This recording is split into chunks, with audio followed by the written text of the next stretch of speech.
Hello. This is CityWaves Gaming, and I can't open my putty!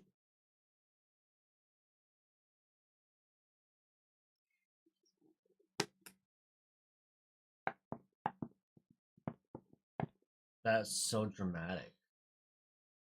You're being very dramatic. I don't want to hear it from you for the past 5 minutes. Listen, getting locked out of all your accounts because of a misclick is really upsetting, okay? Being able to open putty is not the problem. It took 5 seconds to fix. It's taken us longer to do this. It's not for you! He said, I think it's for me. Don't ruin your knife on this tin. It's not worth that. The knife is stronger than the tin. I don't want you to. I would rather use like one of our cheaper knives. Oh, I've got a screwdriver. I'm gonna hurt myself, aren't I? Oh yeah. Oh, I heard something. Did you hear it? No. I heard it. What are we doing on stream today? We're doing a podcast. The minute I get this open. Is that what we're doing? I think so. I don't even have it pulled up. It's not for you! Oh, you are in the way all the way, buddy. Okay.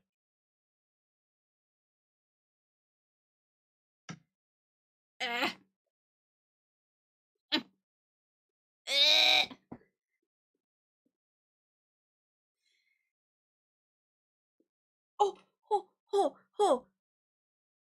It's so close. I'm gonna delay until you get this open.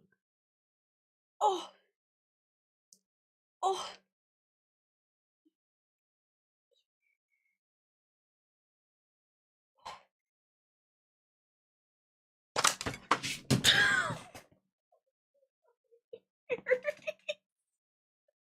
Are you okay?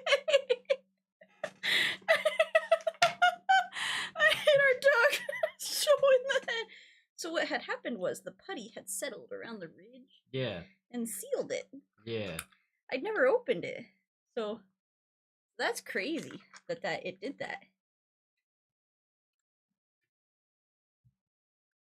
It was probably like the travel, you know? Probably. Changes in altitude and stuff. Look at it all. It's all stuck on the outside. Probably drastic pressure change. Should have opened it before we came back from Colorado.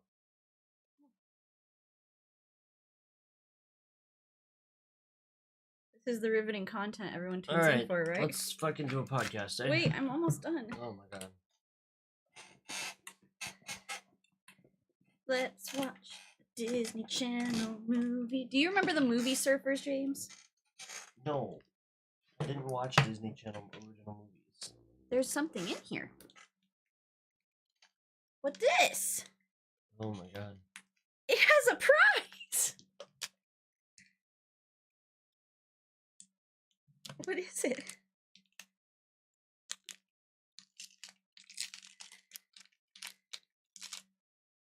It's a glow charger. This glows in the dark? Oh, fucking bet.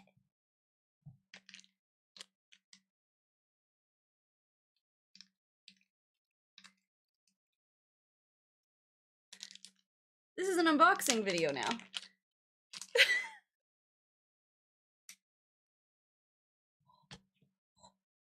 Wait, look.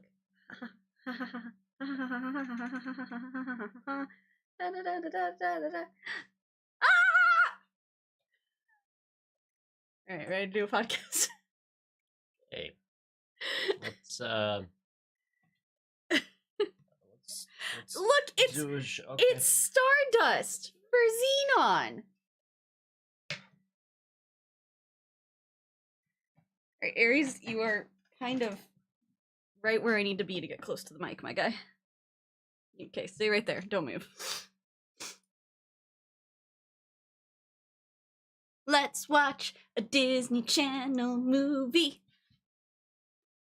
That could still be copyrighted. I hope not, though. That 30 seconds is not going to be copyrighted. Wasn't even that. It was less than 10. So... Really? Listen. that movie bored you so much?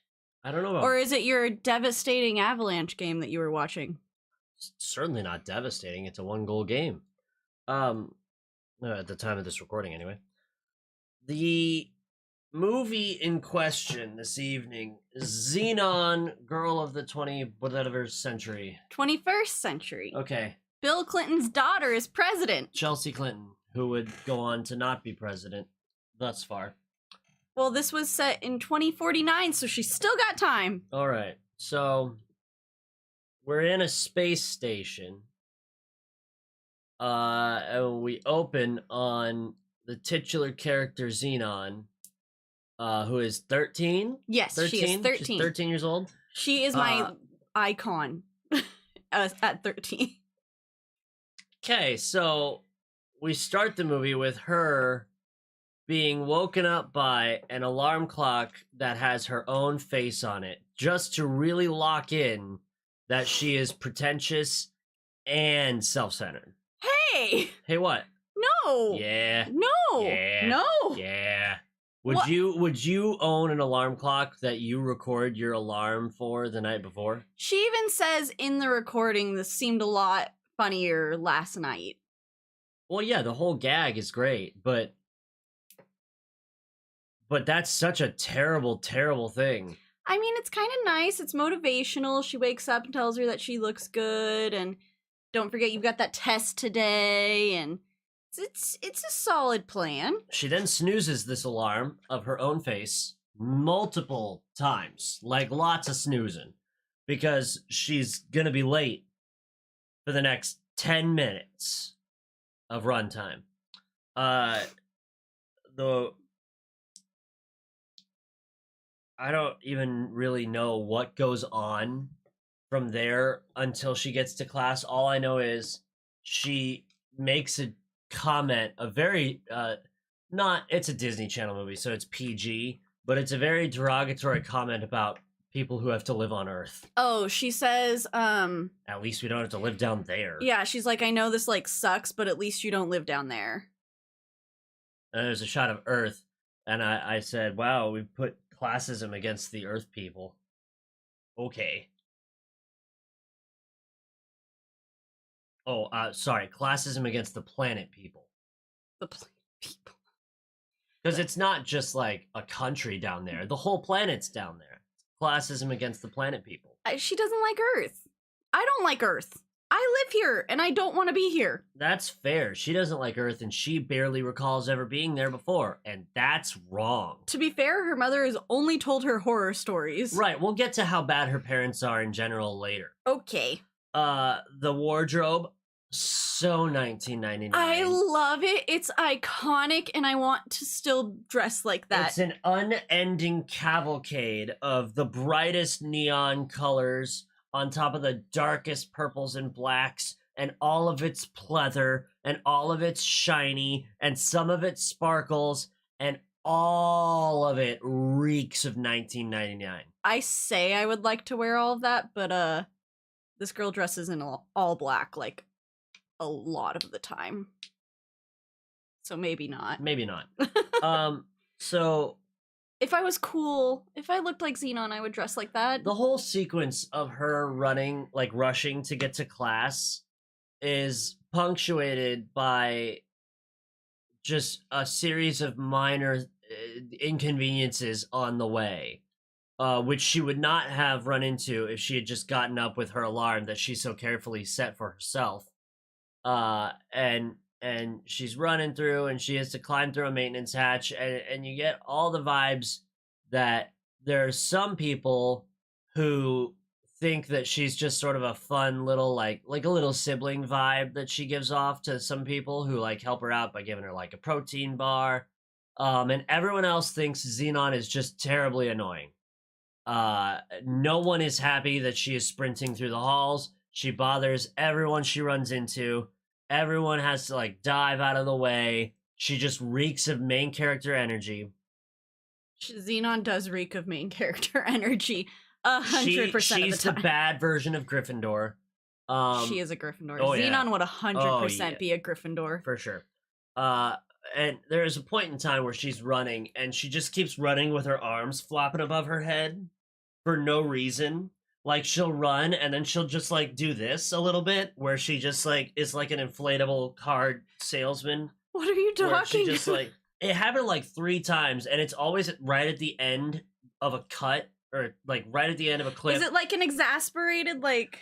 No, because it's usually after she's gotten past an obstacle and she's racing off, and then she gets to the right before the cut to the next shot of her running. She's going "Wah!" with her arms up in the air, and I was like, "Could you stop? You're fucking wasting energy."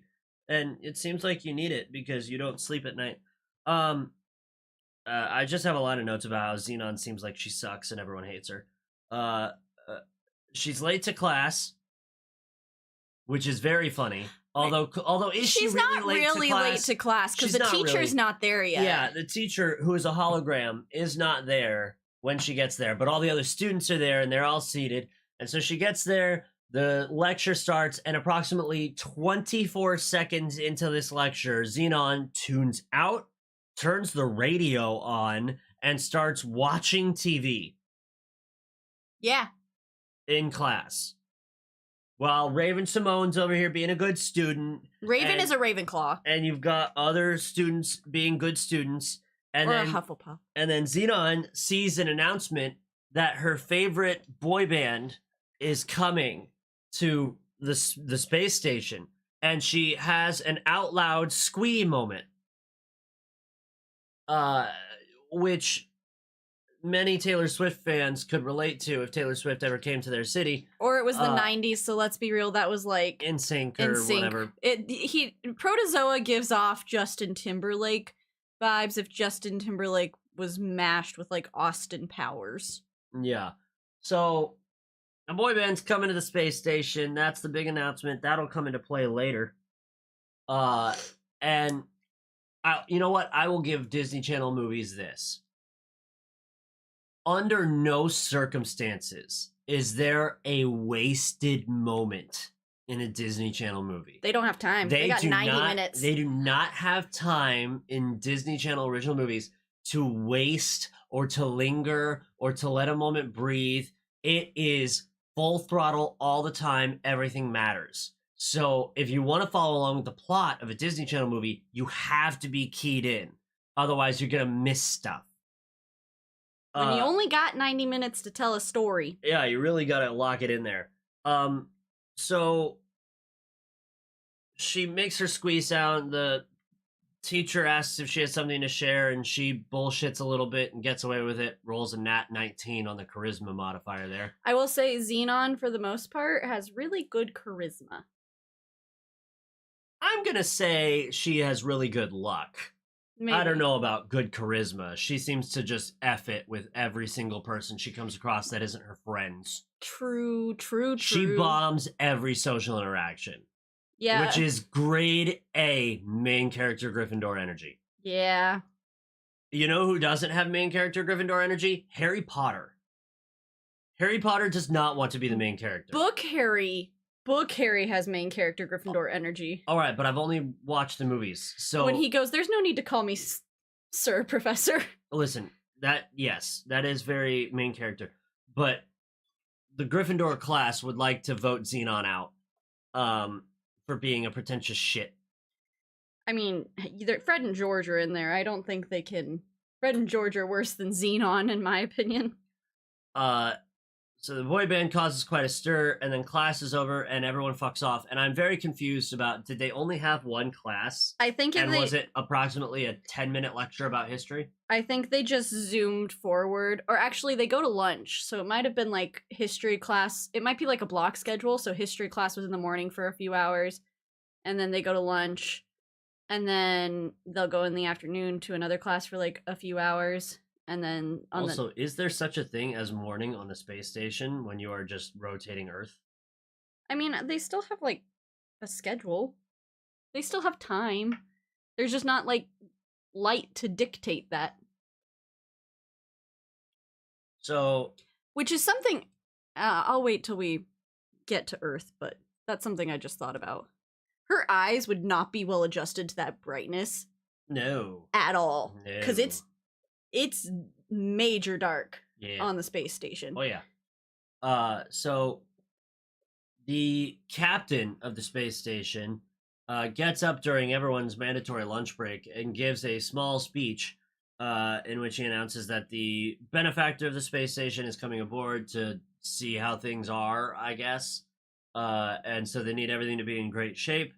Because And they need throughout the money. speech, not a fucking soul of this group of scientists and children understand the social etiquette of speeches, as they frequently interrupt him with non sequiturs that do not matter. Which really just goes to show you that they do, in fact, have just a bunch of fucking nerds up there who It's don't also- understand the rules. It's also more like a public forum, I feel like. Like, I don't feel like they have, like, formalized time. I suppose. So there's just a bunch of foreshadowing that Zenon is ultimately going to cause a problem. To be fair, Zenon causes a lot of problems. And that is going to lead to more problems. It's just super heavy. It's super heavy how late on it is with how much of the issues she's going to cause. Also, they just speak in space pun lingo. Zetus Lapidus! That's not real. Stellar! That is real. Zetus Lapidus, that's a phrase that is uttered a million times in this movie, and I don't know what it means, nor is it even remotely related to any words in the English language. They say major a lot. Well, major and minor is the space station lingo for big or small. Yes. And then on Earth, they have a separate variety of lingo that is akin to the space lingo, but different. They use different terms. And I can't tell you what they are right now. No, because guess what? They super don't fucking matter. Now, we need to get one thing straight. The parents of Zenon are bad parents. They're not bad people. They're not even stupid people. They're really smart people. They're very specifically smart people. They're nerds. They're such fucking bad parents. They're pinnacle, like, 1990s parents. Oh, yeah. Mom's a hard ass. Dad's fun and is the happy-go-lucky parent. They're both still super smart, though, so at least they both have jobs. And when things go wrong, Zenon looks to Dad for support, and when it really goes wrong, she doesn't get it. The problem here is that there is absolutely no consequence that has ever been introduced to Zenon ever in her whole entire life. I think she's been grounded before, like, not like in this movie, but I think she's been, like, stereotypical grounded. Oh, it super worked. Boy, howdy. It definitely Did it has had work an on effect. you, James? No, nothing worked on me.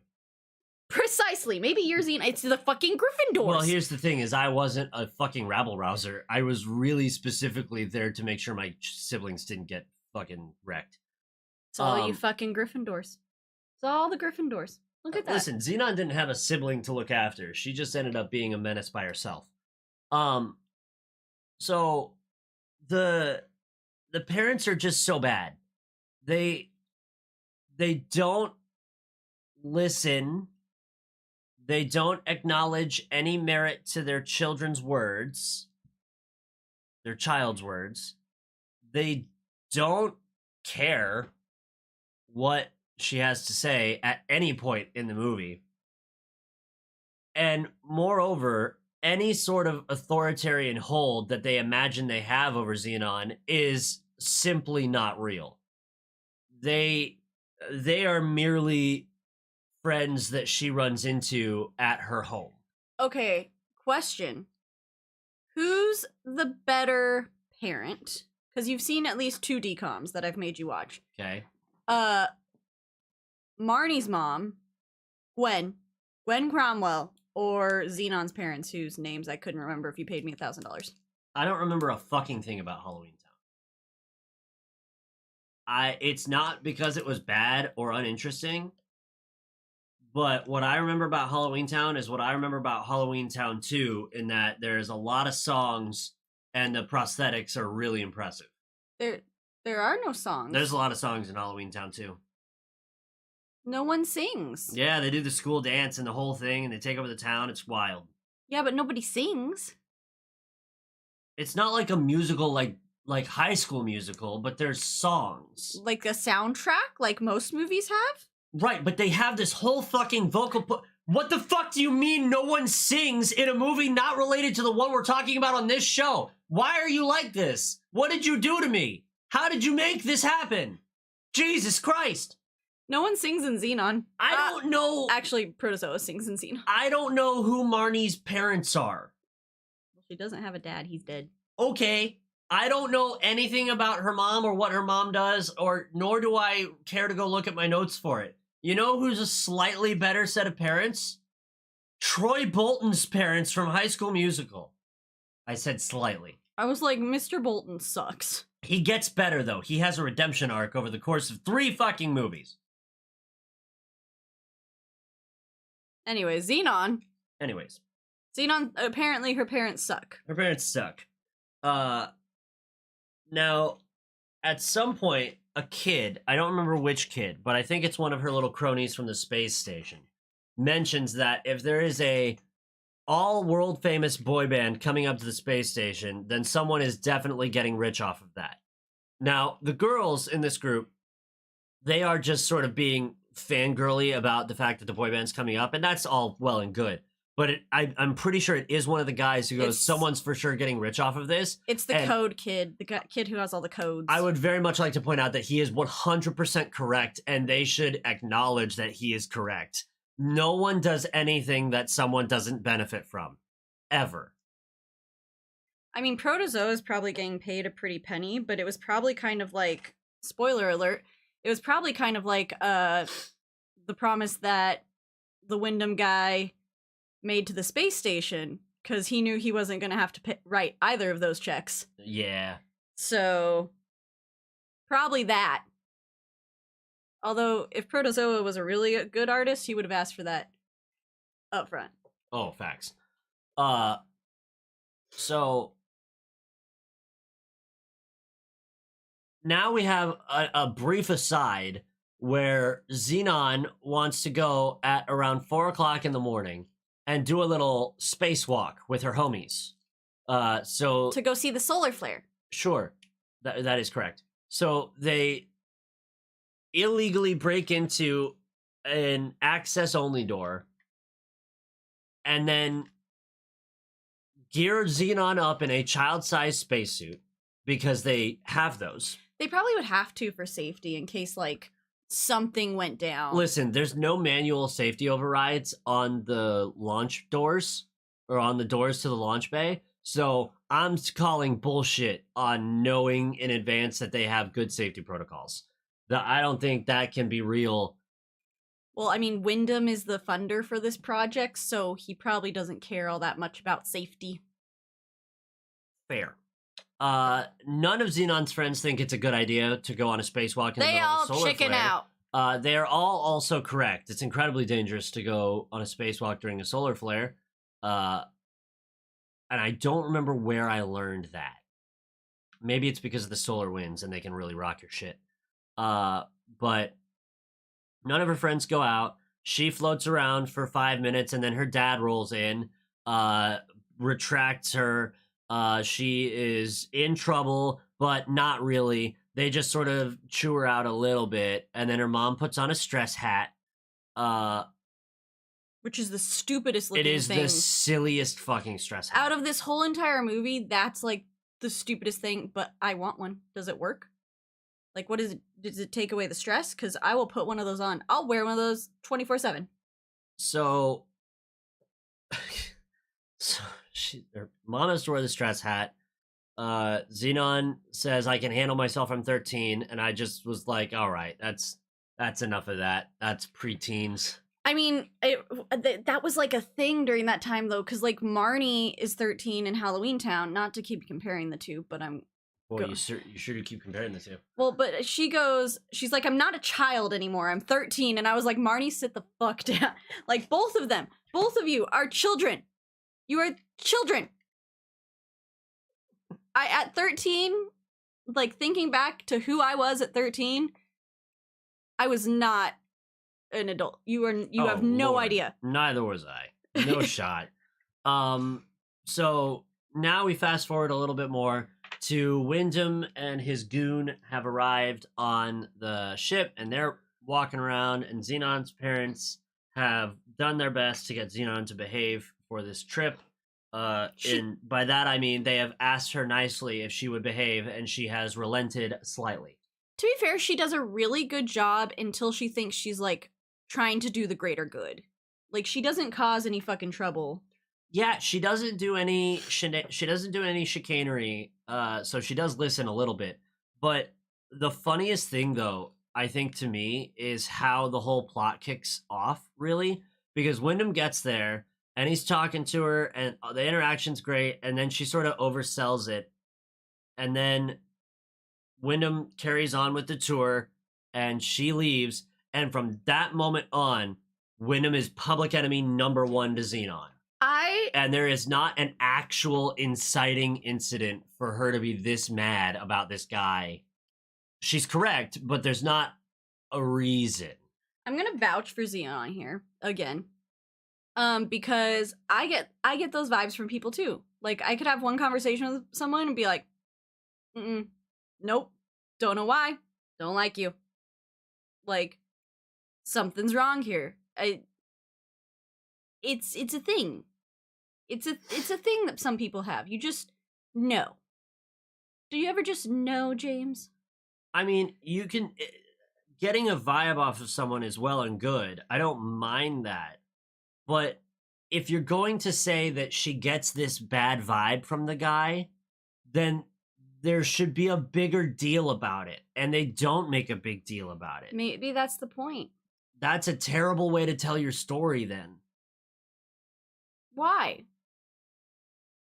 Because you're taking a person who is supposed to be a person and who doesn't have a lot going for them right now, if we're being honest, and you're turning them into some sort of superhuman vibe freak. With no prior explanation. Like, maybe you don't even need to make a big deal about the moment where she gets the vibe. Maybe you just need to make a comment earlier about how she gets vibes about people. About how, like, I thought you were bad, but now we're best friends. But maybe the part of the story is that for a part of it, the audience also doesn't believe Zenon, because there's not really anything to go on. I don't think they write the Disney Channel original movies with that deep of an intention. I think you should give the DComs a little bit of credit. Absolutely not. No shot. Does Kenny Ortega do it? No credit. I need to rephrase. Does Kenny Ortega do it? Then it gets credit. So the Descendants movies are good. Sure. They're better than this one. So Zenon decides she's going to hang out in the place where Luke Skywalker almost got crushed to death. Which is a recycling bin, basically, where she is looking for materials so that she can make the art submission to the contest to dance with Protozoa. On stage at the Microbe concert. To be fair, her and Nebula talk about like dumpster diving. Right. Frequently. It's a habit they frequently do. It's just weird that she goes like, I'm mad, and then she's in a dumpster. And it is rather funny because the way it's designed looks very, very similar to the trash compactor where Luke Skywalker and gang almost got crushed to death in the Death Star. Maybe they really just reused. Maybe they recycled the set. I'm gonna throw up and die on this podcast. So it's some o'clock in the morning, and she is dumpster diving. She gets the material she wants, and then she's crawling up and out.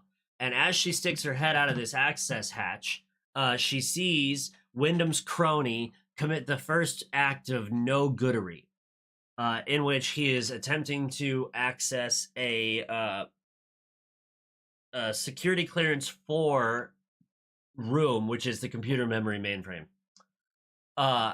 And as he's going to enter, Zenon makes a series of critical errors. She makes a noise, which draws his attention over towards that part of the hallway, which is very well lit, and he could very clearly see a girl half in and half out. But for some reason doesn't see her. Okay, we'll let that slide. And then, as she's standing there on a ladder with most of her bottom half still in the chute, she falls forward and out into the hallway, completing a full somersault, dragging trash with her, besides the stuff that she was already taking for her materials, and falls in a heap into the hallway. And how? What? No. How? What? How do you fall over a wall that you are up to your hips against with the majority of your body weight and body itself still like standing on a ladder, and you're holding open a door? How do you fall all the way forward and somersault and drag trash with you? It doesn't make sense. It's the most bullshit of bullshit things that happens in the movie. On the bright side, from here on out, it only gets better. So, she falls into the ship. Oh, my notes reset. Fuck. Okay. Falls into the ship and then gets into a little verbal joust with this guy about being out late at night, and she would like an escort back towards the sleeping areas of the ship, and he gestures for her to go, and she takes his arm and says thank you, and then they just have to go. He does not gain access to the place he wants to go. Then Zenon does what every child ought to do, and she gets no credit for anything. Very clearly, she has boy who has cried wolf too many times. And she is blatantly and completely ignored by every adult for the rest of the movie about anything that's wrong. Except her Aunt Judy. Yeah, but also her Aunt Judy directly leads to more tension in the third act. True. By not being smart at all in any way, and therefore not having listened when her niece was talking about stuff. And Zenon, rightfully, by the end of the movie, just completely carves out the idea that you should rely on adults for anything. I mean, words we would use to describe Aunt Judy, I don't think smart is one of them. So, I mean, she has to have done something pretty smart to have that nice of a house. Right? Maybe her sister pays for it. Maybe. The following morning, she can't stay awake in class and falls over in the middle of class. And then we cut to the hallway where she has a conversation with her friends. And then she has a stare down in slow motion, but it's 1999 slow motion, so it's really just frames dragged out longer. And it's funny to me to think about how much technology has advanced in 20 years, 30 years. So the stare down goes for all of the sometime, and we get the first of a few nods towards what the actual problem is, in that Mr. What's his fucking ass? Wademan, what the fuck? Wyndham? Yeah, that guy, Wyndham. Fucking, I don't know anybody's character names. You know Zenon. Yeah, that's important. Wyndham winks at her, which he will do 3 or 4 more times throughout the movie. He does give creepy vibes. Oh, I will super say creepy. that. Listen, I'm not saying Zenon is wrong about hardly anything, but the movie does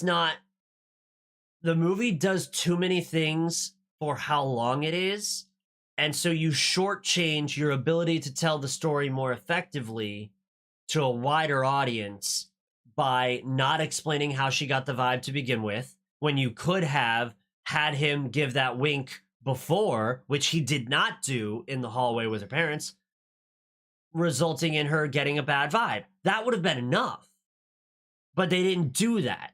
The problem is not with the story itself. The problem is with trying to make the story condense to fit a hour-and-a-half block of time to slot into Disney Channel programming.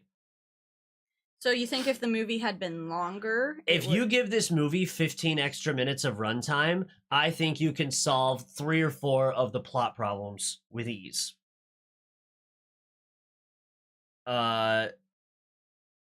So from there,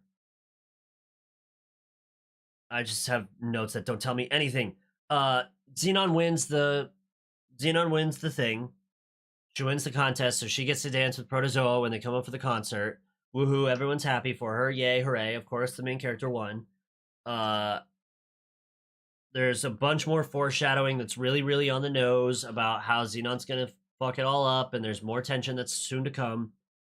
Uh, and then she gets uh she gets her homie whose dad has the codes to give her the access code to that door that the guy was trying to break into earlier. Writes it down in her hand and plants herself in this room.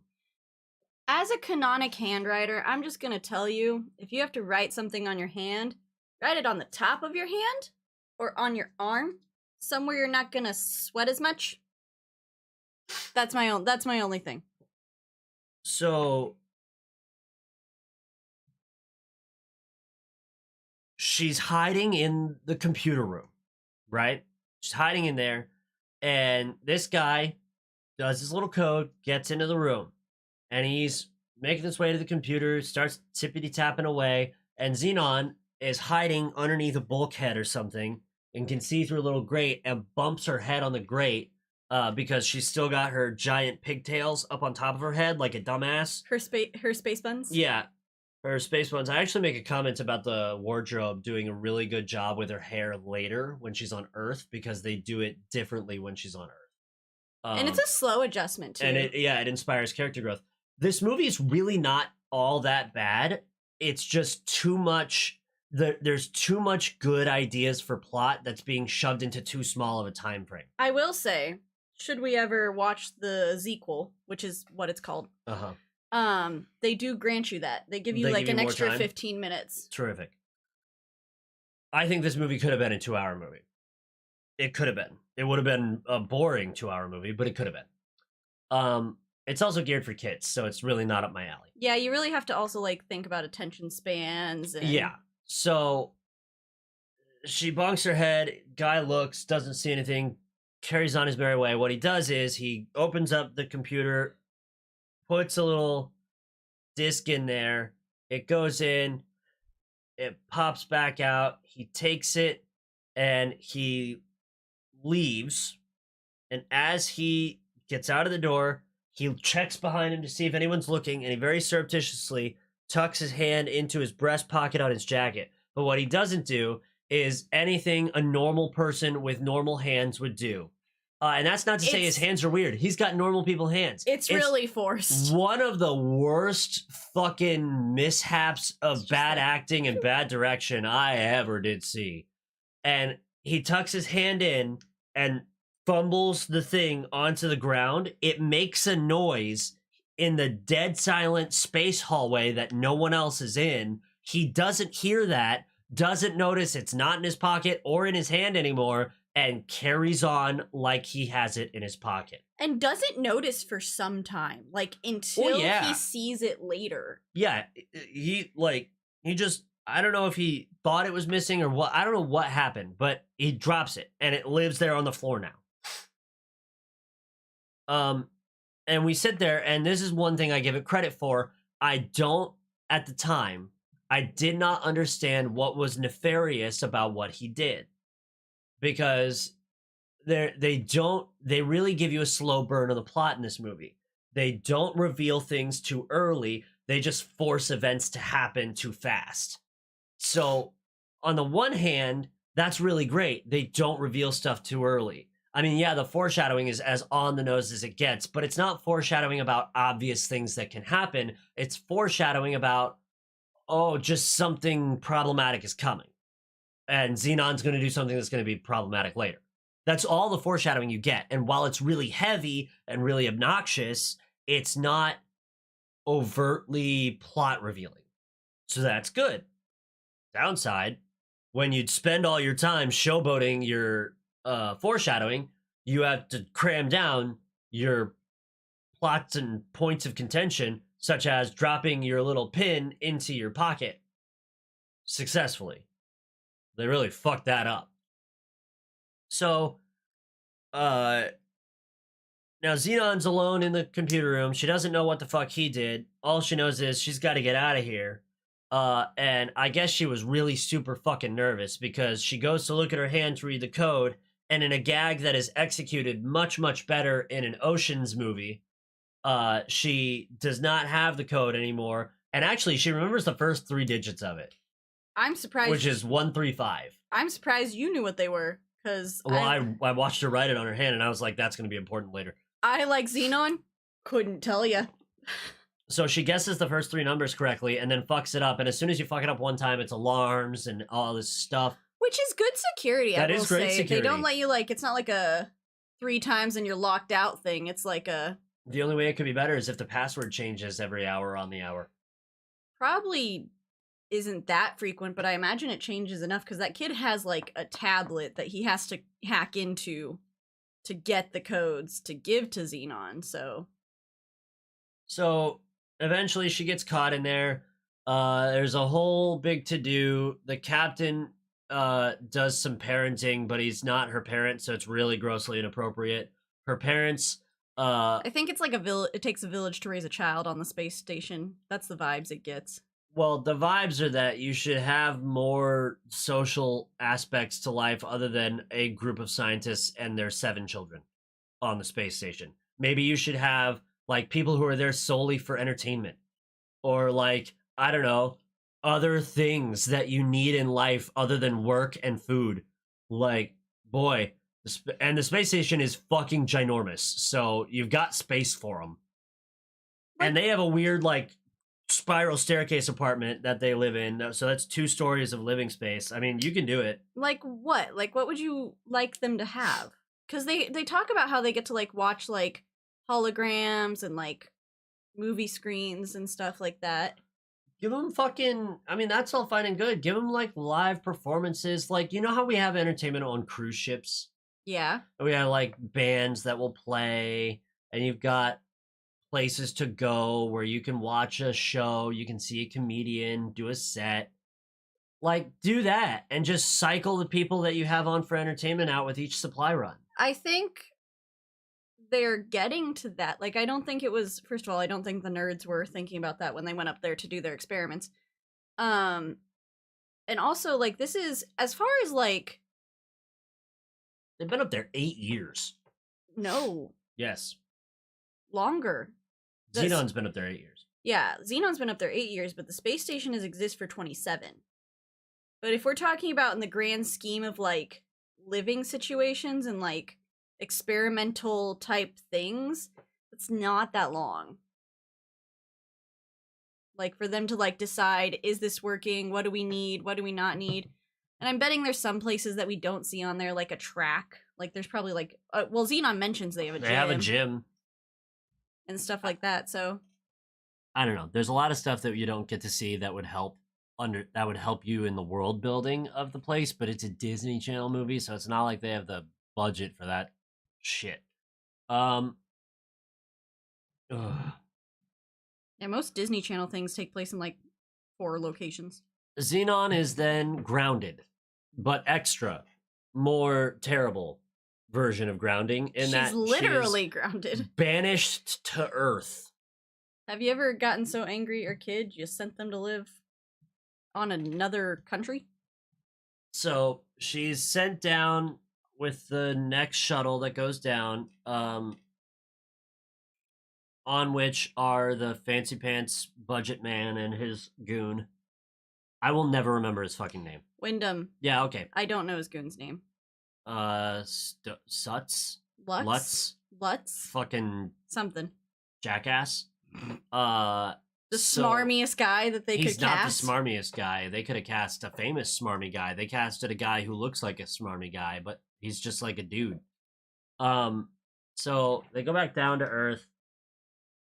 Zenon is not been on Earth in 8 years and doesn't gravity well. And sneezes immediately. Because she's also a germaphobe. Now, it's important to note that Zenon is the product of her environment. Her mother is such a fucking asshole. Because all her mom ever did was talk shit about how bad Earth is to her. That's all the character development we get. Her mom is a workaholic who only ever told Zenon horrible, awful, terrible stories about how bad Earth is. Okay? Thusly, Xenon's perception of what Earth is like is seriously warped. She is convinced it is a cesspool of crime and death everywhere you look in terms of nature. Breathing the air is toxic. Drinking the water will kill you. Is she wrong? Is she Hey, wrong? she survives on the planet for multiple days in relative comfort and then gets to kiss a boy. I So, would yes. like to talk about a couple things here. One, you also forgot that Nebula, which is a key point in the plot, gives her a very special going away present. Oh yeah, the kid found the memory disk thing, but it doesn't matter. Nebula, Zenon's best friend, makes her an earring out of the disc that Nebula finds on the ground, happenstancely. My notes are out of order, my bad. And also,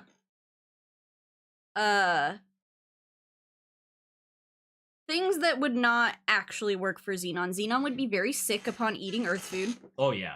Because she talks about how there's no preservatives in their food. They don't really eat meat.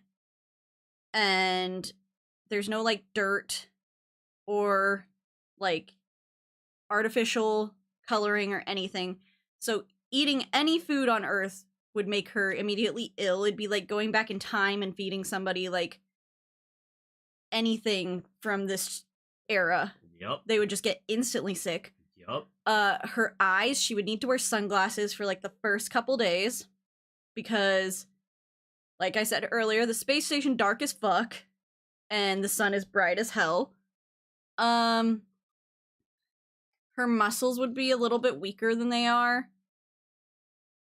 which she does a good show. She does a good show of showing that she can't even carry her fucking bags successfully now that she's on Earth. And as far as breathing the air, imagine only breathing like filtered oxygen and like the purest oxygen, because they literally have to grow their own oxygen. So there's not smog, there's not pollen, there's not anything that we produce here on this planet in the air. Sending Zenon to Earth without like appropriately preparing her body is like a death sentence. So I will agree with James in that regard that her parents are awful, because it's literally a death sentence for her in terms of reality. Like she would die. There's no way she would survive. She'd be in the hospital. But that is probably all the time we have on part 1. We'll stop there with Zenon getting to Earth. Yeah. And it is now time for us to have our live audience vote, which is something I haven't mentioned recently, so I'll put at the end of this episode here. If you do tune into us live, and the best way to know when those are is to follow us on social media, but we try to do them bi-weekly. If you do tune into us live, you get to vote on what movie we watch next. So, just a little food for thought. But, until next time, bye! Thanks. You're correct. I'm correct about what? It's a death sentence for her. Yeah, she'd fucking die. She'd fucking die. Like, logistically, which, like, as an adult is not something I, like... The light's flickering because the dog is on the phone. Yeah, sorry about that. He, has decided... To be fair, I did whack him in the head with a metal tin. But he's decided that his place, for the night, is underneath our feet for reasons.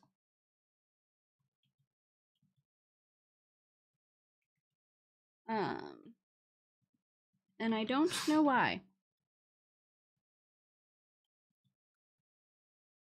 Alright. Space right there. That's Zenon. That's not what this is called. Zenon.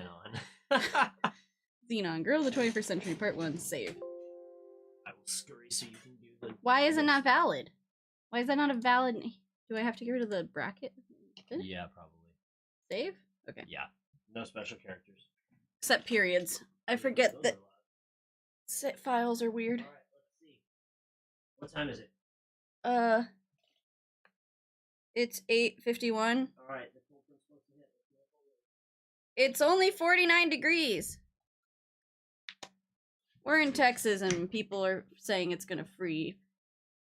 I have been doing the votes on here. You voted for Zenon.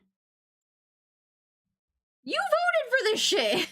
What do you mean I haven't been doing the votes on here? Chilly, but not cold. Green Gorilla's on drugs.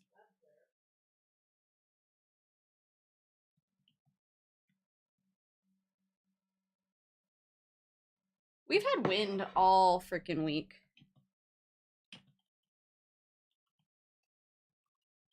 Our wind chill wasn't bad today. It's tomorrow's supposed to be worse, and Sunday or Monday is supposed to be worse, and Tuesday is supposed to be the worst. And it won't really get better, really. But yes, you voted for Zenon. Oh my gosh. Here, I'm gonna have you vote again. To be fair, this was like a month ago because we voted before we did holidays. So you've got the new Mary Poppins. Oops. I'm hitting buttons, but they're not the buttons I want to. Analytics. Okay. Oop.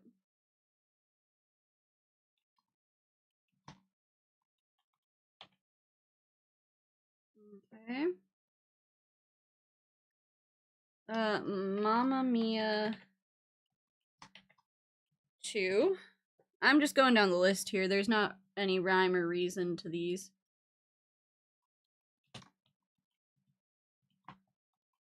Gross, I hope not. Another decom.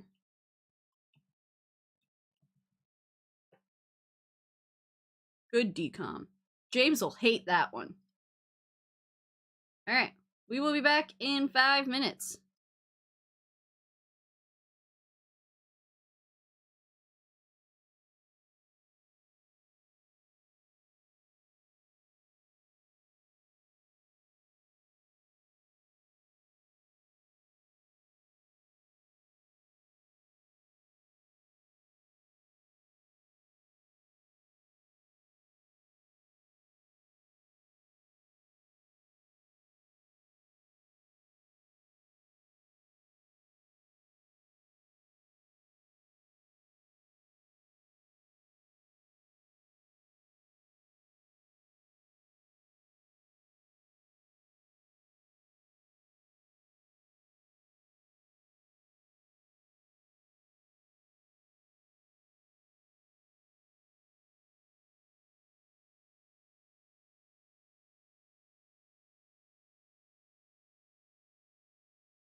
Okay. But, like, what did we ever do to you?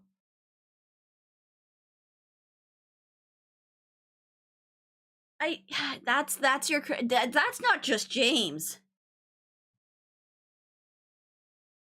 That's gonna be an episode for the ages, because I cannot stand the Avatar movies. Neither of us can. The only reason it's on there is for that exact reason, is it's good fucking content, but god fuck. Of all the movies I could watch, literally any of them, The Way of Water, Avatar, the blue people, really? Oh. What else was on the poll? We're in a bit of a slump as far as the movies go. We had the new Mary Poppins, Mamma Mia 2, Now You See It, and The Way of Water. Now You See It? It's another decom. I may have seen it before. It sounds familiar. Next time. Aries, you pulled my charger out of the fucking thing. He does that. On. Yeah, and we're kind of just working our way. Watch your head. Please don't hit it again. Did you do that on purpose? Yeah. Yeah, next time it'll be New Mary Poppins, Mamma Mia 2, Now You See It, and Edward Scissorhands will be on there, so might get at least Bree to tune in for that. If that one gets voted. But yeah. We're just kind of working our way down our massive list that we've somehow compiled. It's more organized. It's not on the back of an envelope. And it's actually like written down and in like order. So yeah, we got some good ones on here. But oh yeah, no, it'll be do not you worry. The hate will be flowing, because I can't think of a single good thing to say about James Cameron's fucking jerk off session. Not a single one. I will say this though, of all the places in Disney World that I enjoy, the Pandora Park, fucking phenomenal. Great ride, great atmosphere, and they have killer boba margaritas. Powder? Have you heard of that movie, James? Powder? No. I can put it on the list. We always take recommendations from the audience. Some of your guys have ended up on here. In fact, I think that's how James and the Giant Peach ended up on here. Powder. 1995. Kind of want to put Cocaine Bear on here too. I think that'd be fun.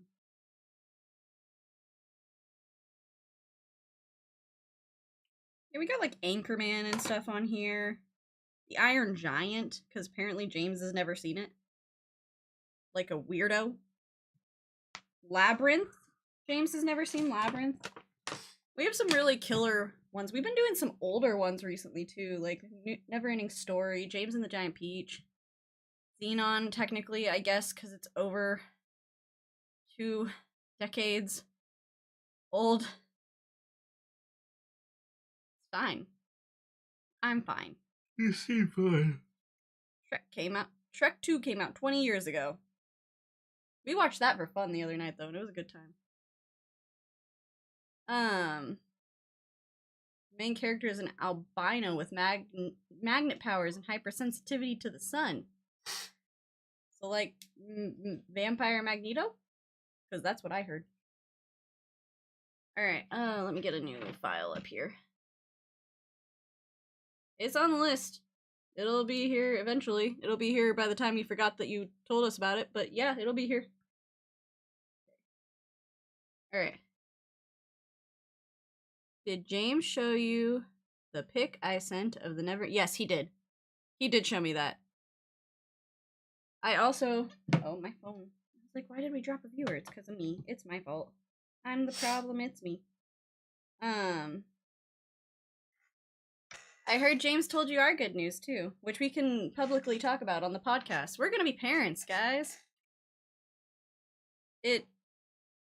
That's why we've been gone so much, actually. I had a couple bad health days this week, and then James had a couple bad health days, and Try as we might, health is a very serious problem in our household at the moment. I can't do anything to treat any of my things. Yeah. So I just kind of lay around and suffer most of the time.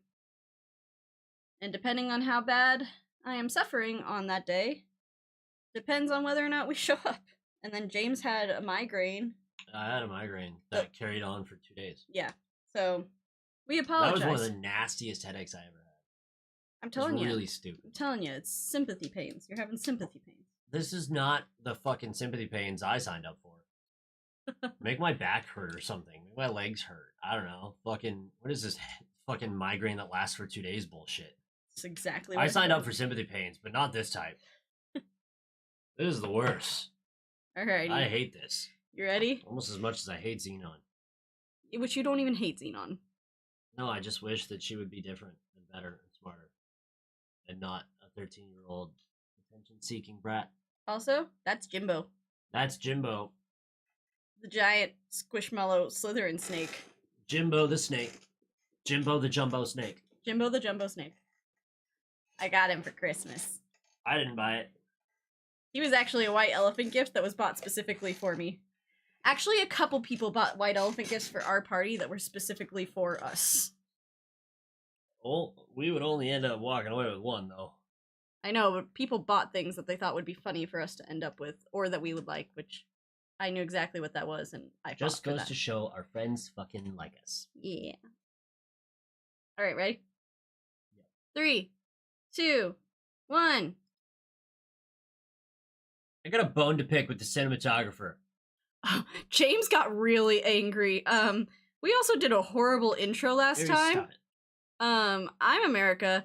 That's James. This is CityWavesCinema. We watched Zenon. Sorry for the last episode. Listen, we had a couple episodes there where we were just on fire with intros. We had to fuck it up at some point. I just really wanted to do my let's watch a Disney Channel movie joke, and so I did. But that came at the sacrifice of the rest of the intro. Right, now, listen to me now. Okay, I'm listening. Zenon has arrived on planet Earth. That is where we left off, yes. She has sneezed and fallen her way down the ramp, and she is at a dock, and she has to walk across a small gangway to get onto land. It is an incline. It is an incline, and it's maybe 20 feet long. Yes. And as soon as she steps onto it, the camera starts rotating to the right so that the bridge turns. From an artistic standpoint, I think it's to accentuate how much of a struggle the incline is for Zenon, to make it look like it's even steeper. Okay, as an artist, I think that's stupid. Okay. I think that's fucking stupid. Okay. And I'd like to ask the director of photography, hey, why did we rotate all the way to Dutch angle and past while Zenon walked across the gangway? I want to know why. Because not at all for the rest of the movie do we do anything unique or interesting with a camera angle or shots in any way. There's literally nothing remarkable for the rest of or the first half of the movie in any way about how it's shot. And then there's this one shot as she walks across a gangway that takes like 10 drawn out long seconds where the whole, it's, you know how the hallway in High School Musical 3, I think, spins? When Troy's going through his dilemma? Yeah, and in Inception when the hallway spins. Yes. Those were really interesting and cool, and this was neither of those things. It was super out of place. It was, now, credit where credit's due, it was pretty smooth for being handheld. Because you can see on occasion the camera would shake or jerk a little bit as it was being rotated. So it clearly wasn't being done in a gimbal system of any kind. But man, what the fuck was that about? I had a really funny thought Mm-hmm. that the cinematographer, the director of photography, Yeah. was like, this is my moment. This is the one I'll use for my reel. to like submit and show that I'm like an artist. I'm a real director of photography. I'm not just a Disney Channel movie guy. This will be my point. This will be my moment. And that he just seized it. That's what he did. He took it. He or she. Oh, maybe. I don't know. It's fucking weird though. I just said, what kind of weird ass angle was that? I didn't say it was a successful attempt. I'm just saying I could see, because you're right. It is like the only one I could see him being. It's the only artsy shot in the whole movie. I could just see him being like, "This is my time. It's my moment." And I don't understand why the artsy shot was wasted on a moment where she's just walking. It's not a poignant moment. It's not a character moment for her. She's just in despair. Can we talk about though how Zenon walked so Zach and Cody could run? Because like, the whole first sequence of her being on like the space station with her being late to class and like riding the trolley underneath shit and just being a menace to everyone on the space station that she lives on is just Zach and Cody in space. I guess they're also little bastards, so I also loved them. no one's getting W's here, all right? Especially not the school children from the local middle school, who happen to be in the location that Zenon and her aunt go for food. Now in this brief interaction, Zenon doesn't want to be here. Her aunt picks her up, and they have a brief exchange, and then they go to get some food. And they go to this really gorgeous looking burger spot. I was like, I want to go there. It looks really nice. Like, and the food looks good too. Maybe one of the best set pieces in the whole movie, if we're being honest. So good they used it twice. Listen, it's so good that the space station set piece didn't look good. It's probably because it's a real place. Probably.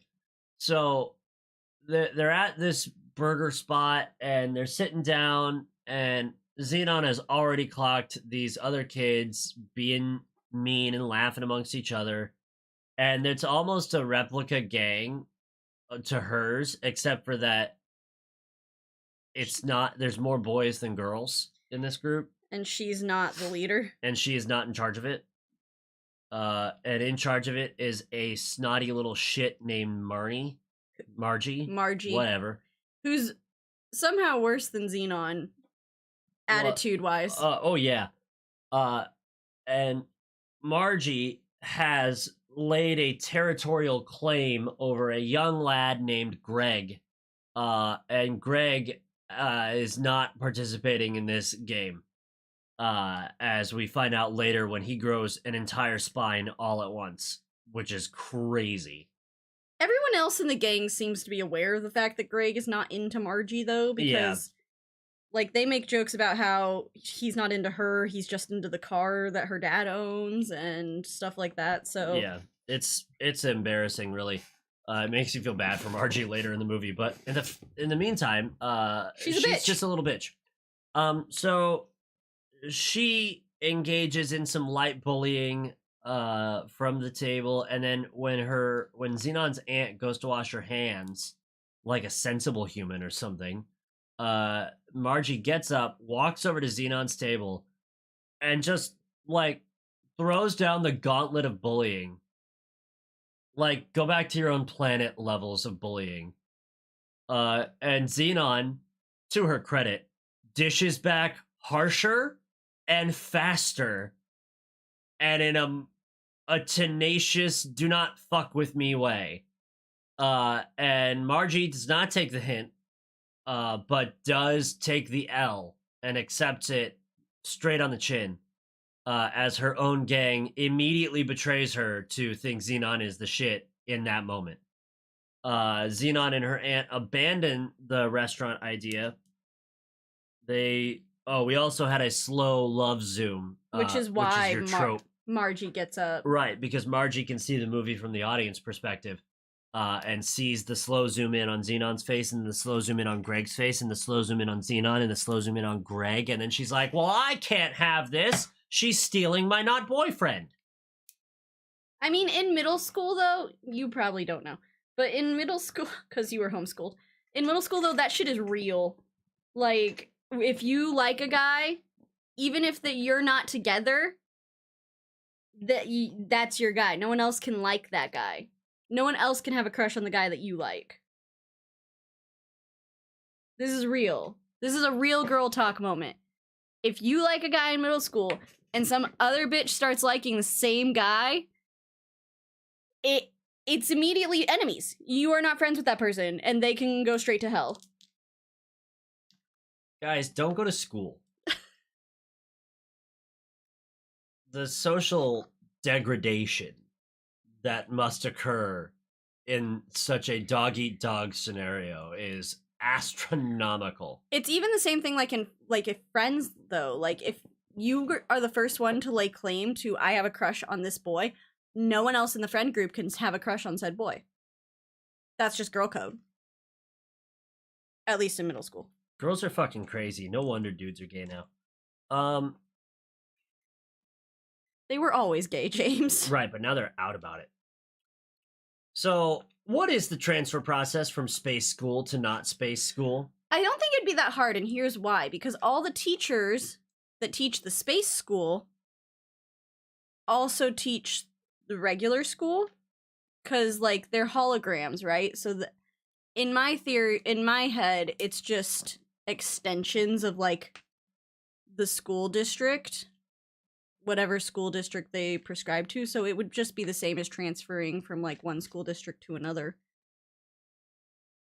I don't know what school they're for, and also that's probably an easy way for some teachers who are criminally underpaid to make some extra money, is to teach some space classes like on the off hours, because those hours probably also aren't the same. Like, you're not attending school during the same time that the kids on Earth are attending, more than likely.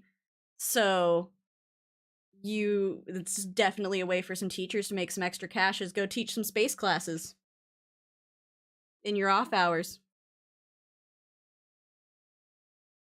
I could 100% see that being something the United States government would 100% take advantage of. So the school day starts.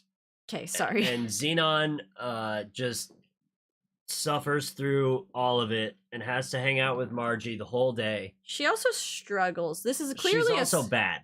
This is clearly a small town, and she's only ever done space school and only ever done things in space. And there's not been. It's why I think this transfer process is so shitty, because there's not been any accommodations made for the fact that she hasn't learned anything the same. Like, she's done all the same stuff, but it's executed differently in space. So she can't swim the same way. Margie pushes her in the pool anyways, like a bitch. And Greg dives in to save her too fast. And she's mad at everyone because she didn't even have a chance to try. I mean, when you get embarrassed, you just kind of end up mad at everyone. Well, yeah, of course you do. And the teachers are practically useless. But it's a Disney Channel movie. They're supposed to be practically useless. All adults in Disney Channel movies are bad. Yeah, that's factual. Naturally, she has to do everything with her nemesis. Science doesn't science the same way in space as it does on Earth. Which is a true fact. No, science doesn't science the same way because Americans use Fahrenheit instead of Celsius, and no one told Zenon. Right, like she learned everything differently. Yeah, but we are also the only people who use Fahrenheit. So really, if she even transferred from another country, that could be a mistake. It could be a commentary if you thought about it for more than 2 seconds, but the movie doesn't give you time. So, also at lunch, there's fresh fruit at the public school, and I was like, just kidding, they need money. Also, Zenon's parents are broke science bitches. Because they didn't send her to the planet with any money, and nor did her aunt provide any money, and Greg had to roll in with $1.75 to make sure Zenon could eat an orange. And a banana. Like, that's all she got for food. Yeah, it doesn't make any fucking sense. The whole school sequence is just a wash.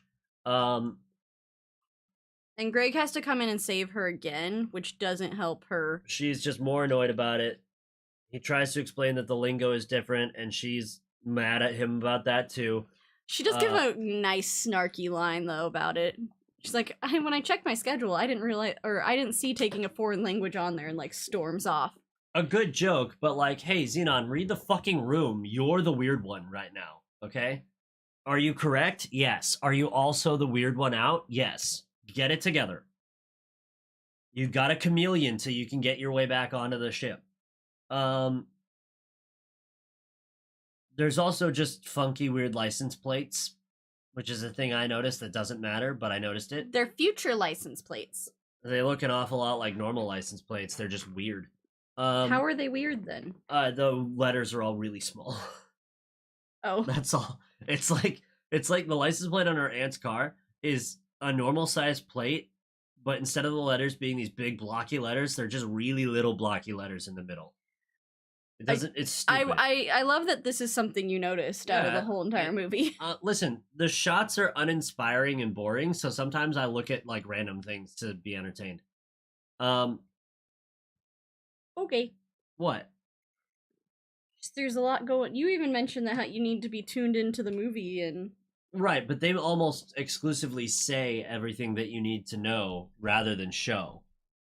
So, the aunt has her home ransacked by Hingeman or whatever. Yeah. And they're trying to find the disc that Zenon wears as an earring. And they can't find it, and so they don't steal anything. They just basically turn over the whole house. Because Zenon's wearing the earring. And I just made a note that says capitalism, man. And so then Greg takes her on a date. And on this date, well, no. Yes, no. She tries to get his help to hack something because she's not a hacker. Right. And he is, and she knows this, question mark. And then I guess, but didn't they hand it off to Andrew, who is a better hacker? Eventually, but at first he's like, hey, you want to go hang out with some horses? Right. And so we take a brief interlude to do horse things, in which the soon-to-be horse girl does not like horse smell. Also, Greg works a job at the stable for money. And we had a debate briefly about whether or not it was child labor. And then after we finished our debate, in which we decided after we finished our debate and I won. Yeah, in which it was declared that it was not child labor, or at least there was room for it not to be child labor. It was immediately redirected into totally being child labor. My argument was, and I have two arguments for this one. One for the one that I didn't know was child labor, and two for the one that I do know is child labor. My first one was like, well, some kids can like help out at the stables in order to for like housing for their horses at the stables. Like that's like a common thing. The whole Saddle Club show was based on it. If you can't, I still don't know what that is. It's a TV show based on a bunch of horse girls. But if you can't afford to board your house, a lot of stables will let you do like stable work in order to board your horse. And that is like a common thing that happens. It's something that you can do even as an adult. But that was proven false when he talked about how much money he was going to need to pay for her exorbitant dinner cost. Which she does order a lot of food. I think she orders like every entree. And several like appetizers because she gets onion rings. Yep. So my second argument is if he's 14 and his parents sign a permission slip, he's allowed to have a job. So okay, but is a 14-year-old an adult of consenting age? Can a 14-year-old be drafted? No. This is child labor. Listen. But it's a fucking moral issue, not a legality issue. Taco Bell hires at 14? Yeah, and I don't know that they ought to. Some people I need you to check your privilege. Some people need jobs at 14 to help provide for their family, or they're saving up for school, or there's a bunch of other reasons that they would need or want a job at 14. Lots of teenagers work.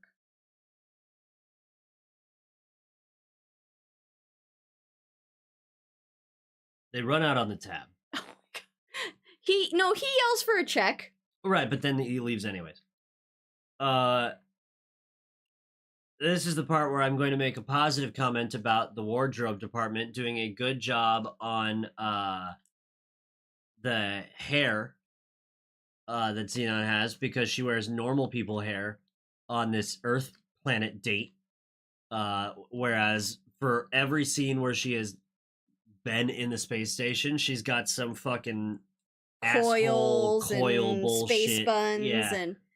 and they do it slow too. We talked about this in the last episode a little bit, but she transitions slowly with her hair. Like you notice it like kind of, for lack of a better term, go flatter as she spends more time on Earth. Because the first couple days she's still rocking like her coil ponytails and coil pigtails, and then it just slowly gets smaller. It is important to note as well that at this point in time, we have not said Greg's name out loud. So we don't know what this mystery boy's name is. That we can remember. Well, they might have, and we might have missed it, but neither of us knew what his name was. We didn't know what his name was. And then it rains at the end of the date. They don't kiss. She gets back home safe. All is well. And then I asked a very poignant question, which is it a trope for Disney to use little black kids as technological wizards? Because they did it in this movie. They made Andrew a tech genius and the kid in the space station. Wade in Kim Possible. He's an African-American character. Corey.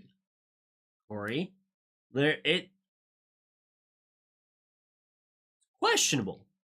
Not saying it's consistent, but that's at least 3. There are worse stereotypes that you could give to for sure, male children of color. Definitely.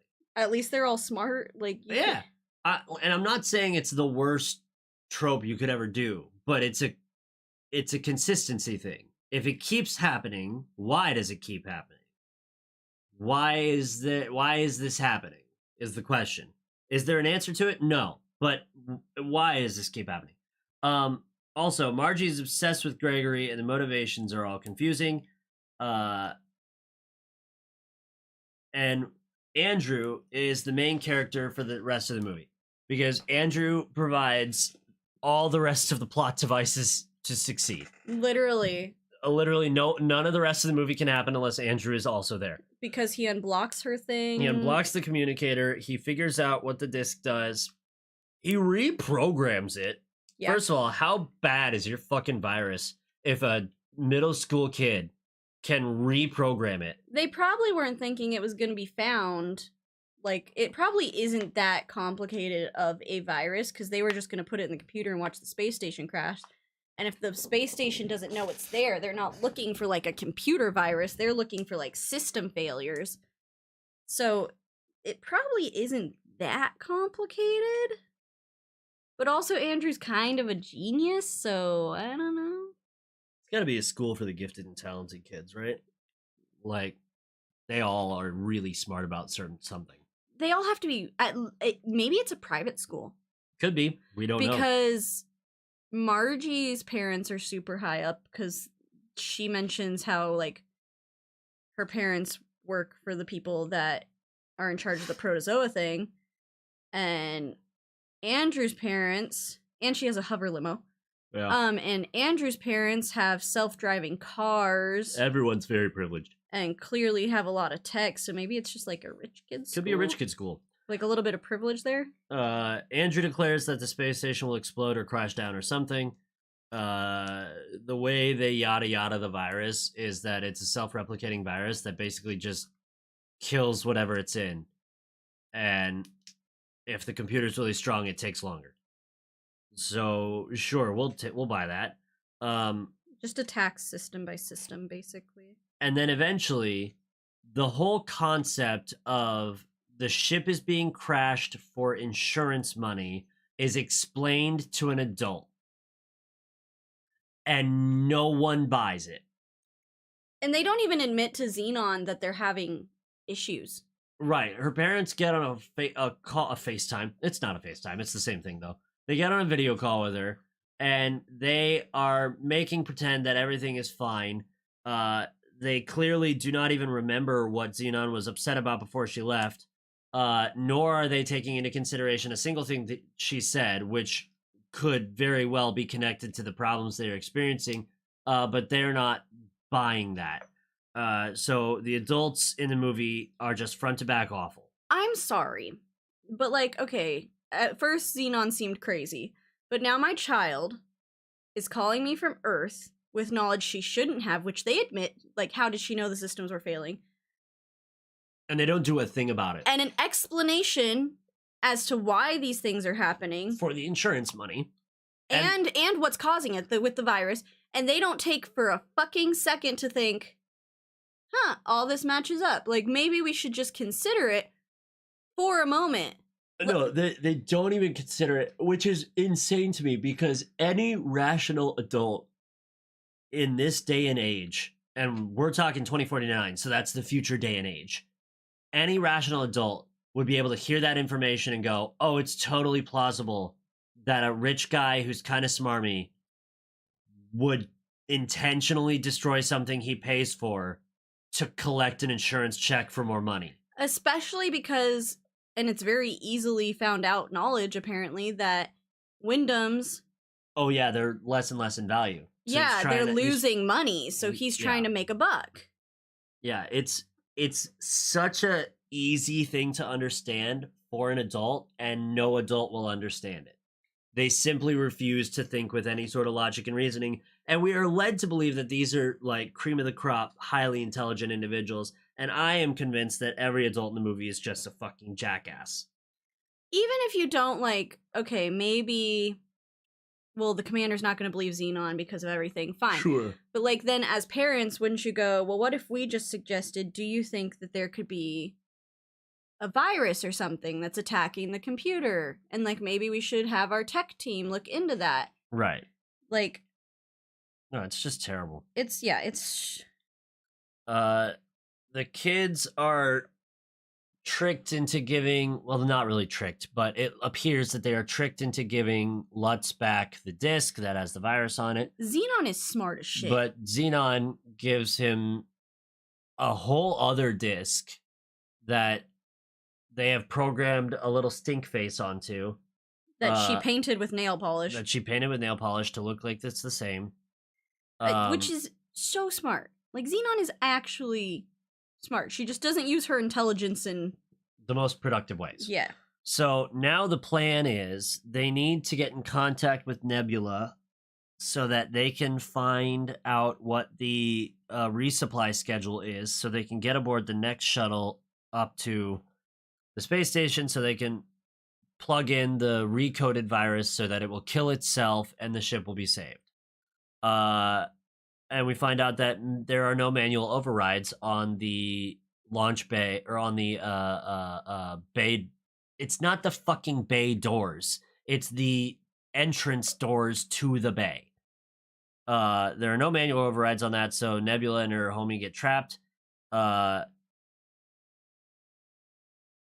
We have the classic line from Greg as we cut back and forth, and Greg starts to grow a spine and decides he wants to get into it with Zenon, where he tells her, "You're not like other girls."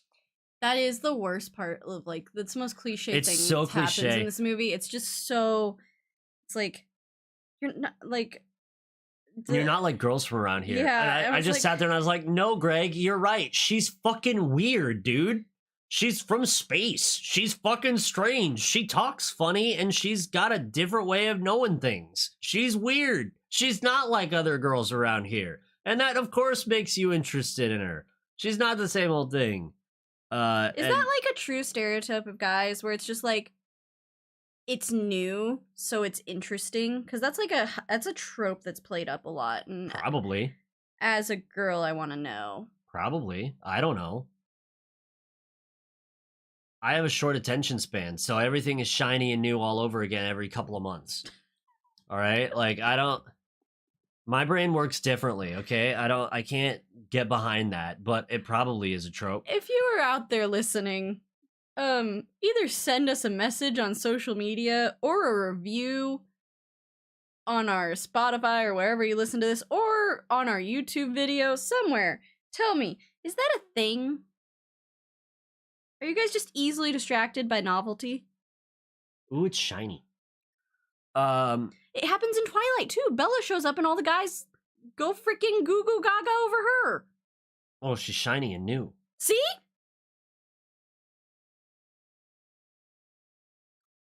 So Margie decides that she is going to lay claim to Greg and reinforce that she told Zenon to stay away from him. And Zenon's like, bitch, I got bigger problems than a boy. She's like, my family's literally about to die. Everyone I know and love could explode at any moment. And this is so not my deal right now. And Greg grows an entire spine and claws and goes, Margie, we were never together. We will not ever be together. And we weren't ever together to begin with. And she tries to backpedal and is like, oh no, maybe we can revisit this at a later time. And he goes like, no, fuck you.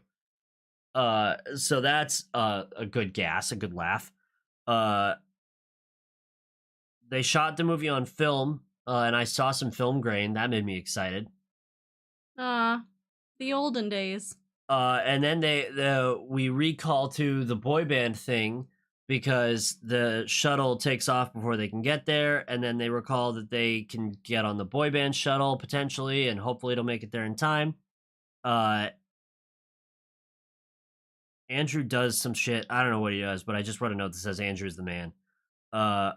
He fucking tries to talk his way past the guards, and it doesn't work, but he tries his best. Yeah, because he's like, this is the winner of the contest.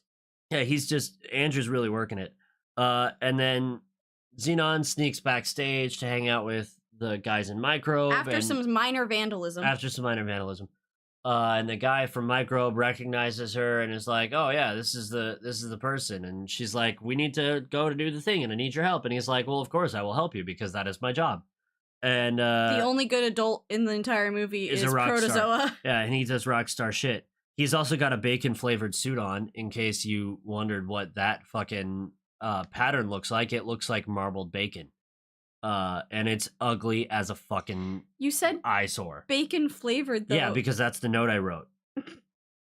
I was like, did he mention it tastes like bacon and I missed it? No, but I imagine his suit tastes like bacon.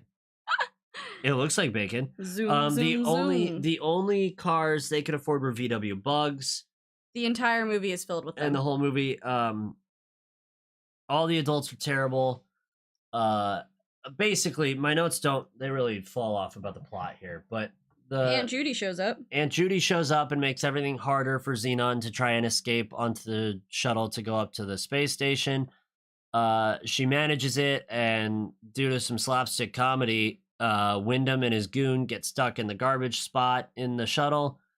They get up to the fucking space station, and all hell is breaking loose. Once again, adults simply will not listen to Zenon, nor could they be even fucking bothered to pay attention to what she's saying. Nor Aunt Judy. Yeah, Aunt Judy also is just useless at Aunt Judy confirms, like, what Zenon's saying. There's another adult backing Zenon up, and everyone's still like, no, fuck you. Yeah, it's Zenon. This is the point where Zenon's bad behavior has really put a damper on her ability to communicate effectively. However, in her defense, it's not like any of the fucking adults were ever listening to her to begin with. Zenon is the modern day story of the boy who cried wolf.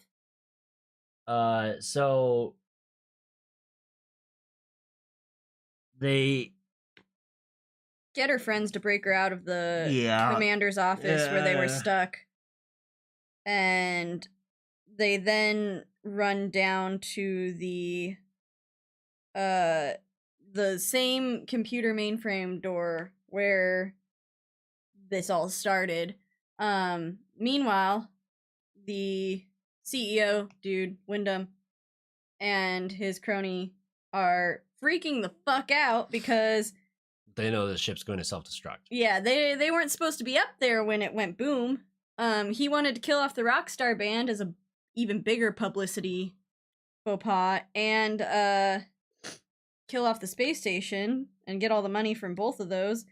And instead, he just kind of fucks it all up. And then Zenon manages to get into the computer bay, and the adults still try to stop her. And this was the point where I went, at this point, what have y'all got to lose? Right. There's like a minute left of your life. They can't solve any of the problems, so you may as well just run with the first available solution. And like, what's the girl gonna do? Is she gonna fuck it up more? because like y'all about to die in like 30 seconds. So Zenon plugs in the chip, and then Zenon probably has ADHD. Can't remember the password. Based on some of her character traits, actually, it would not surprise me if she did or did not have ADHD. She got that space brain. Yeah, can't remember the password and spends the next 30 seconds trying to enter it correctly while explaining, because then people are like, where did this all come from, Zenon? And she's like, I fucking tried to tell you 10 times, but let me tell you again while I try to remember this fucking password. You're distracting me, thank you. Finally enters it at the last moment and saves the day. And then they have a Scooby-Doo ass villain arrest where the officer in charge of arresting Wyndham and his goon just sort of crosses her arms and shakes her head admonishingly at them. Microbe plays their show, where Zenon dedicates a song to Greg and then gives up her contest winner spot to Nebula so that Nebula can dance. I don't know if you know anything about instruments in movies, but I know that song, Zoom Zoom, doesn't have a single fucking guitar part in it. So there were like 3 guitars on stage. Yeah, there's a bass. That had something to do with it, but I don't know if you listen to music ever, but the song doesn't have guitars in it. And so that was annoying, but it's a Disney Channel movie. Who gives a shit? They would have done better to have one vocalist, one bass, one keyboard, and a drummer. That would have been more effective.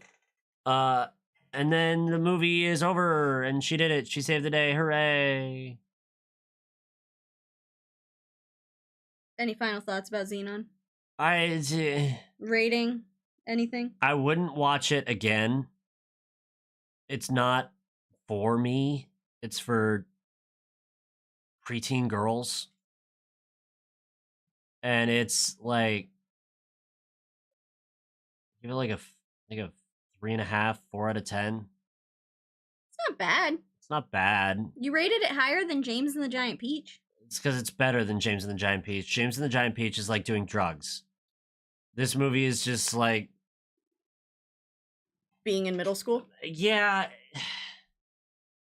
This movie is a grade A example for adults in the world to explain their children's behavior over the past 20 years.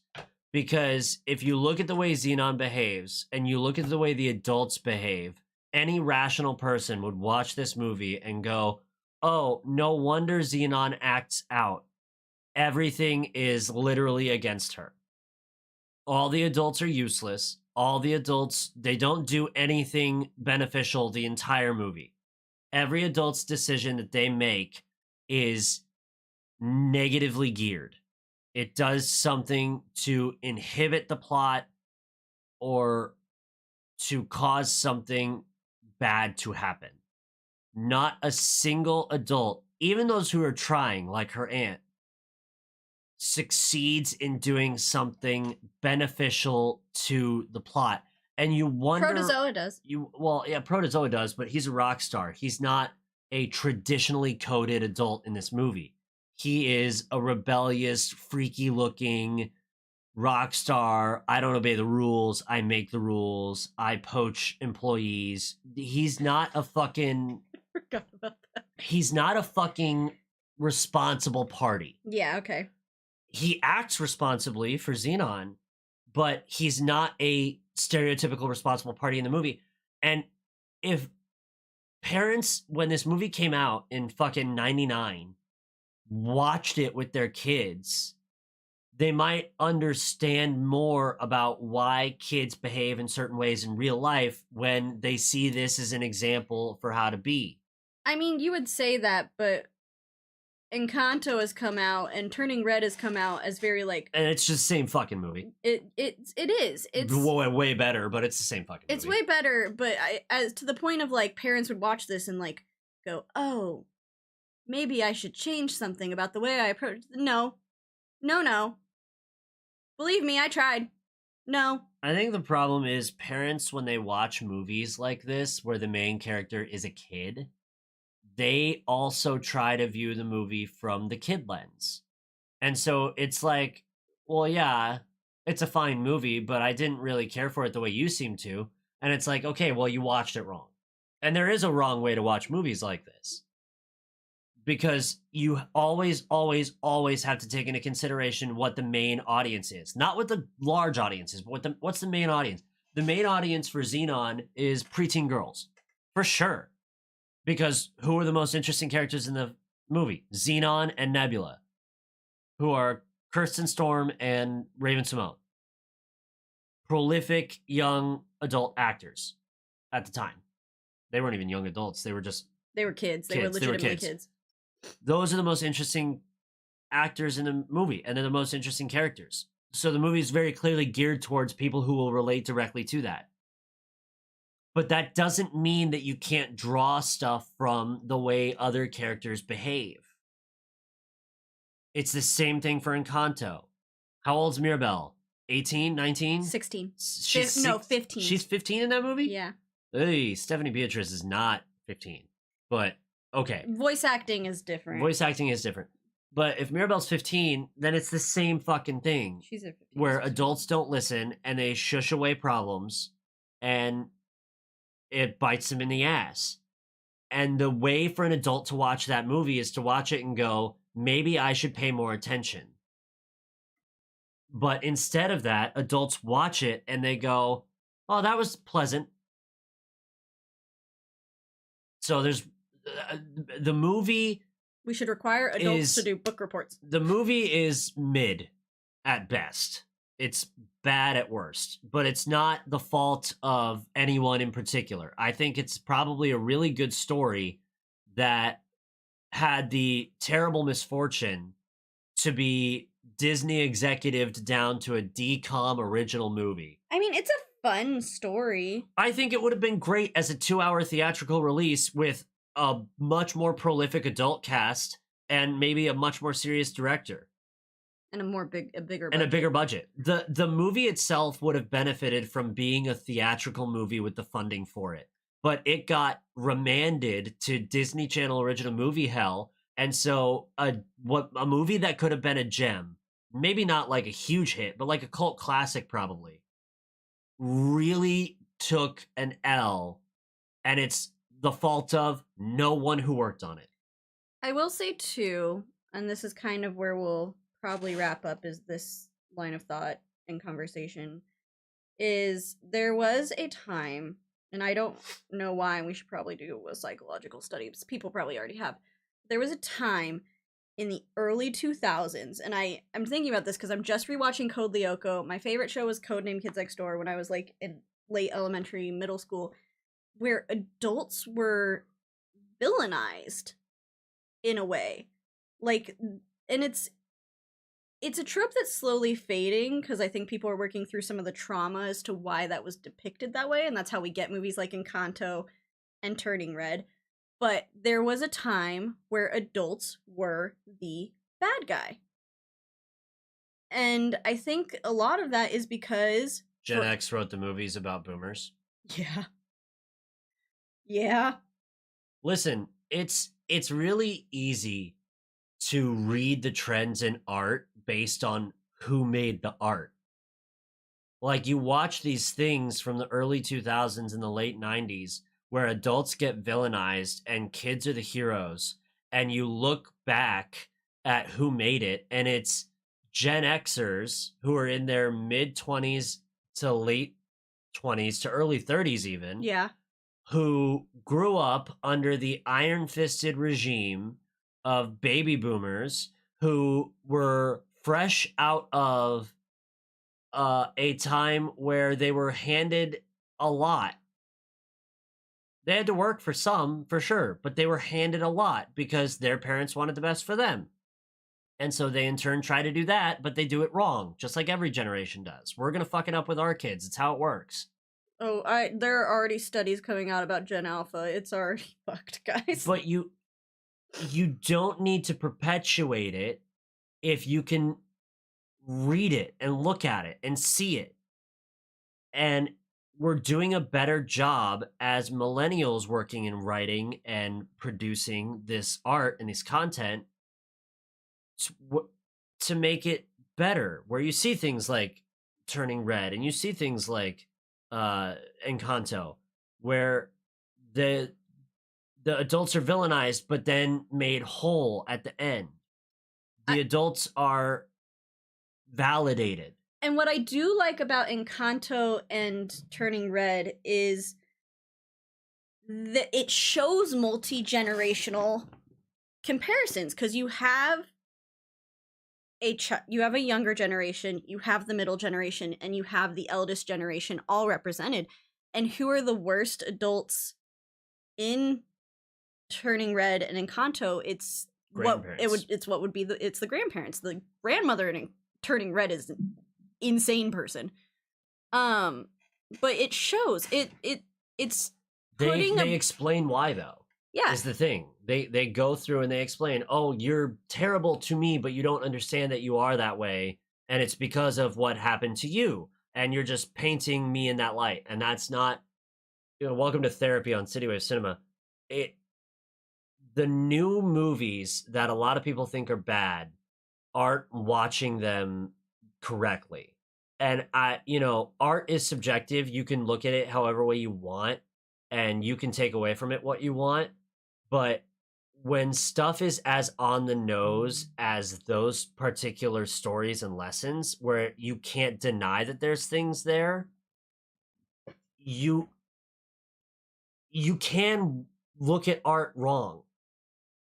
You can look at art incorrectly, and it will lead to you not having as enriching of an experience with it as you could have had. And it leads to people disliking art. And that's a shame, because art's the shit. Go watch more movies. All this to be said, be better in the future. Thank you, and good night. Sometimes our podcasts get really deep. Sometimes I get frustrated about how shitty adults are. I'm almost 30. I was like, we're the adults. We're the adults. We're still shitty. Millennials suck. At least that's what we've been told our entire lives, and now we just own it. And move on. Yeah, whatever. Blame it on us, I guess. We don't give a fuck anymore.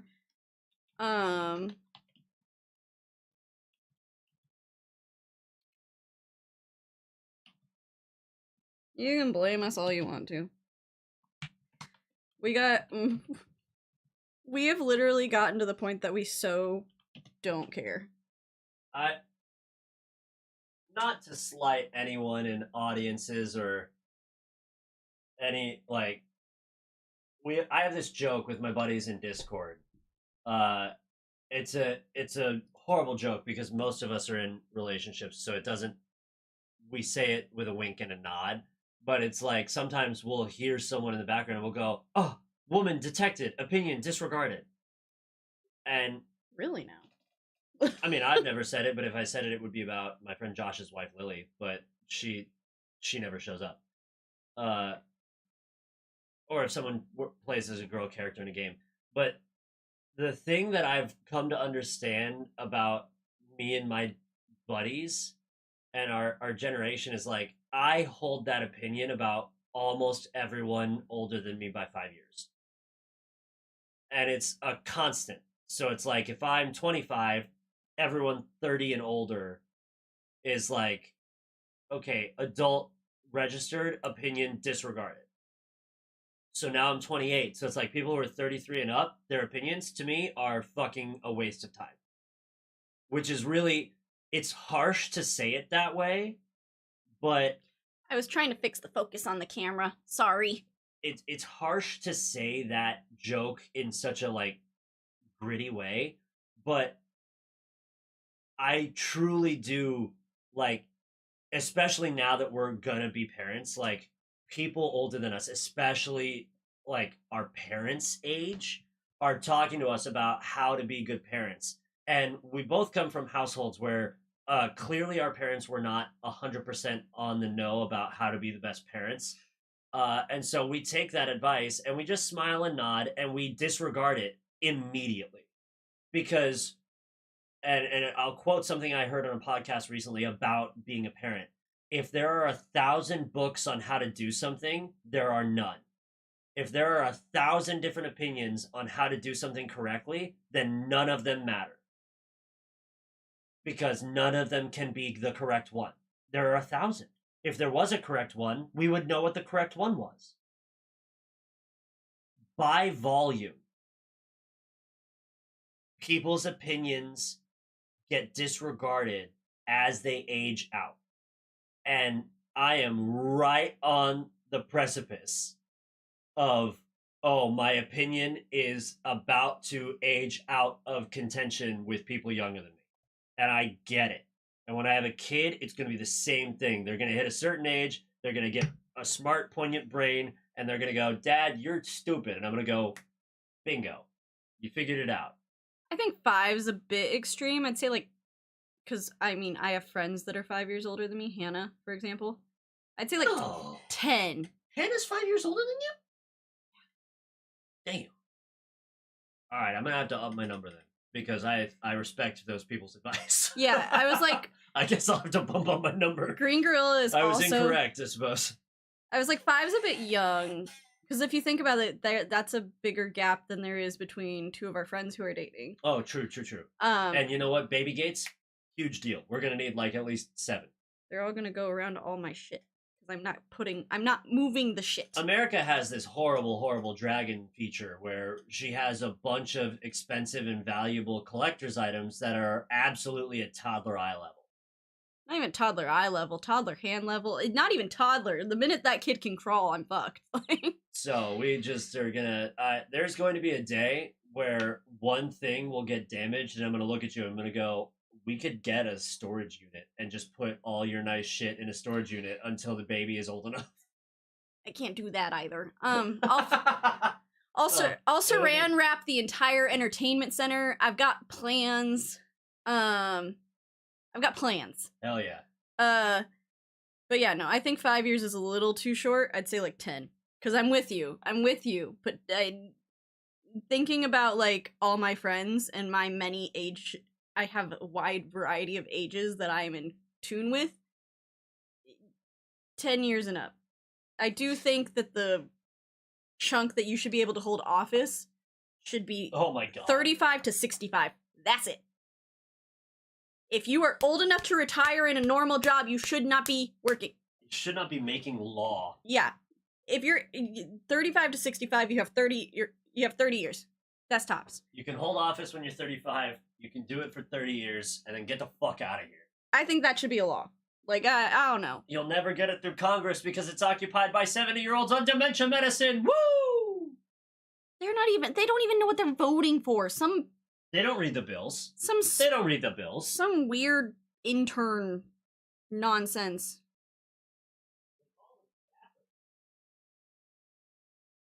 President, no, you have to be 35. You have to be 35 to be president. So from 35 to 65, you can hold whatever office you want. I don't give a fuck.